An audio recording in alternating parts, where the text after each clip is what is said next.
Number one, put God first. Put God first in everything you do. Everything that you think you see in me, everything that I've accomplished, everything that you think I have, and I have a few things, everything that I have is by the grace of God. Understand that. It's a gift. 40 years ago, March 27th, 1975, it was 40 years ago, just this past March, I was flunking out of college. I had a 1.7 grade point average. I hope none of you can relate. I had a 1.7 grade point average. I was sitting in my mother's beauty shop. They still call it beauty shops now? What they call it now? Yeah, I was sitting in the beauty parlor. I was sitting in my mother's beauty parlor, and I'm looking in the mirror, and I see behind me this woman under the dryer. And every time I looked up, she was looking at me, just looking me in the eye. And I didn't know who she was, and I said, she said, somebody give me a pen, give me a pencil. I have a prophecy. March 27, 1975, she said, boy, you are going to travel the world and speak to millions of people. Now, mind you, I was flunked out of college. I'm thinking about joining the army. I didn't know what I was going to do, and she's telling me I'm going to travel the world and speak to millions of people. Well, I have traveled the world, and I have spoke to millions of people. But that's not the most important thing, the success that I had. The most important thing is that what she taught me and what she told me that day has stayed with me since. I've been protected. I've been directed. I've been corrected. I've kept God in my life, and it's kept me humble. I didn't always stick with him, but he always stuck with me. So stick with him in everything you do. If you think you want to do what you think I've done, then do what I've done and stick with God. Number two, fail big. That's right. Fail big. Today's the beginning of the rest of your life, and it can be very frightening. It's a new world out there. It's a mean world out there, and you only live once. So do what you feel passionate about. Take chances professionally. Don't be afraid to fail. There's an old IQ test, was 9 dots, and you had to draw 5 lines with a pencil within these 9 dots without lifting the pencil. The only way to do it was to go outside the box. So don't be afraid to go outside the box. Don't be afraid to think outside the box. Don't be afraid to fail big, to dream big. But remember, dreams without goals are just dreams, and they ultimately fuel disappointment. So have dreams, but have goals. Life goals, yearly goals, monthly goals, daily goals.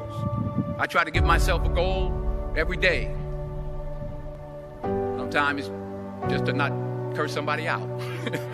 Simple goals, but have goals. And understand that to achieve these goals, you must apply discipline and consistency. In order to achieve your goals, you must apply discipline, which you have already done, and consistency every day, not just on Tuesday and miss a few days.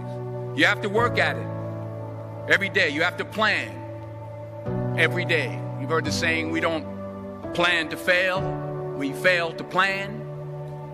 Hard work works. Working really hard is what successful people do. And in this text, tweet, twerk world that you've grown up in, remember, just because you're doing a lot more doesn't mean you're getting a lot more done. Remember that. Just because you're doing a lot more doesn't mean you're getting a lot more done. Don't confuse movement with progress. My mother told me, she said, yeah, because you can run in place all the time and never get anywhere. So continue to strive, continue to have goals, continue to progress. Number 3, you'll never see a U-Haul behind a hearse. I'll say it again. You'll never see a U-Haul behind a hearse. I don't care how much money you make, you can't take it with you. And it's not how much you have. It's what you do with what you have. We all have different talents. Some of you will be doctors, some lawyers, some scientists, some educators, some nurses, some teachers. Yeah, okay. Some preachers. The most selfish thing you can do in this world is help someone else. Why is it selfish? Because the gratification, the goodness that comes to you, the good feeling that I get from helping others, nothing's better than that. Not jewelry, not big house I have, not the cars, but it's the joy. That's where the joy is, in helping others. That's where the success is. Finally, I pray that you put your slippers way under the bed tonight, so that when you wake up in the morning, you have to get on your knees to reach them. And while you're down there, say thank you for grace. Thank you for mercy. Thank you for understanding. Thank you for wisdom. Thank you for parents. Thank you for love. Thank you for kindness. Thank you for humility. Thank you for peace. Thank you for prosperity. Say thank you in advance for what's already yours. That's how I live my life. That's why I am. One of the reasons why I am today. Say thank you in advance for what is already yours. True desire in the heart for anything good is God's proof to you, sent beforehand to indicate that it's yours already. I'll say it again. True desire in the heart, that itch that you have, whatever it is you want to do, that thing that you want to do to help others and to grow and to make money, that desire, that itch, that's God's proof to you, sent beforehand already to indicate that it's yours.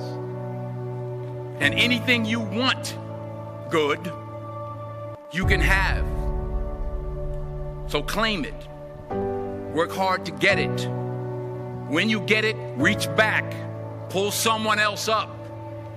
Each one, teach one. Don't just aspire to make a living. Aspire to make a difference.